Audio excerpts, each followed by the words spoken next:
Oyagala okumanya ebiriwo, ebyaliwo, oba ebigenda okubaawo. Program Tambula n'okumanya eggose. Tambula n'okumanya ku MRU TV ne Royal FM. Tambula n'okumanya. Tambula n'okumanya. Please welcome Rizh.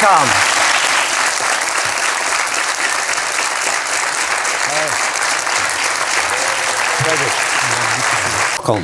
Det är roligt att träffas igen, Fredrik. Eller hur? This is incredible. Wow. I forgot. You have... Why do you understand? Music here. Mauro Scocco, Lisa Nilsson, Bo Kaspers, and I started translating the lyrics so I could find out what they were saying. So my Swedish is kind of strange, you know.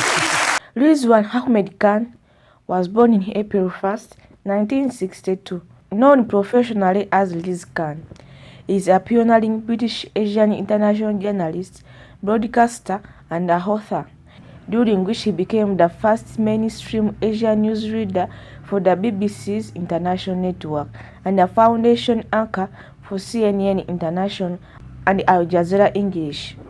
His work is characterized by bridging East and West, bringing interactive technology to broadcast journalism, and conducting high-profile interviews with thousands of world leaders, celebrities, and policymakers. Abdul Jabbar, it's great to have you with us. Oh, I'm happy to be here. Thank you so much. I have to ask, start off by asking you describe yourself as a Harlem Renaissance man. Let's explain that to the viewers around the world.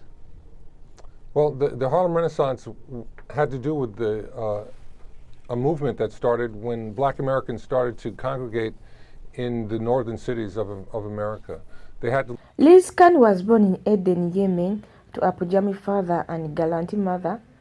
Khan moved with his family to London at age of 4 to escape the Eden emergence. Initially, Khan pushed a career in science, earning a honors degree in medical physiology from the University of Wales in 1984. Due to financial constraints, Khan pivoted from medicine to broadcasting, taking a postgraduate course in radio journalism at a Highbury College, Portsmouth. Khan joined the BBC in 1987 through the highly selective 2-year news trainer scheme.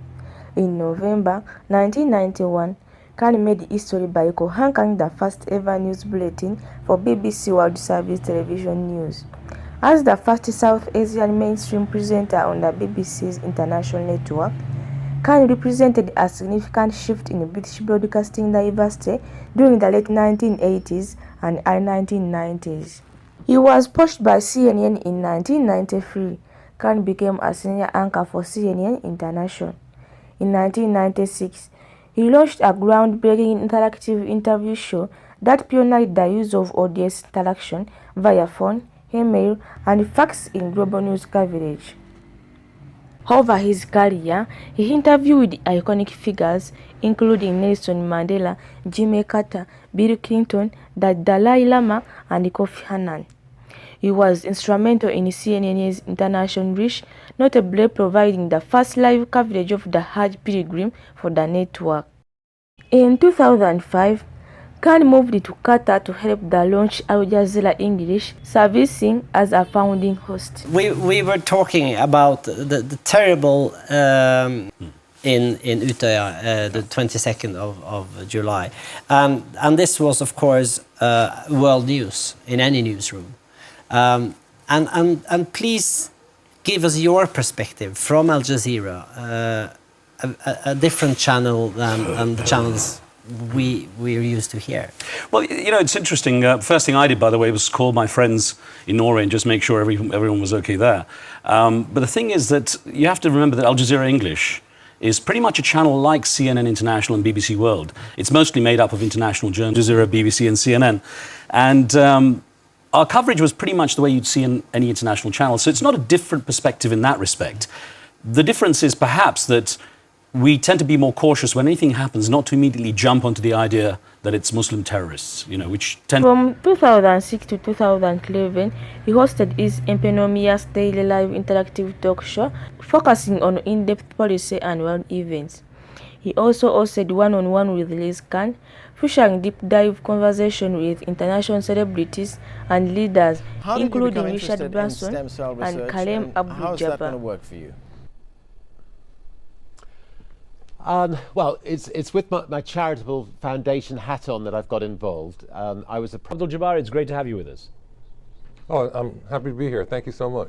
I have to ask, start off by asking you describe yourself as a Harlem Renaissance man. Let's explain that. To do with a movement that started when Black Americans started to congregate in the northern cities of America. They had to leave the southern part of America because things there were very oppressive. Their political and civil and human rights were totally disregarded, and they were seen as... Following his departure from Al Jazeera, Khan has continued to act as a media consultant, public speaker, and independent producer, focusing on moderating high-profile panels for global organizations, including the United Nations and the World Justice Project.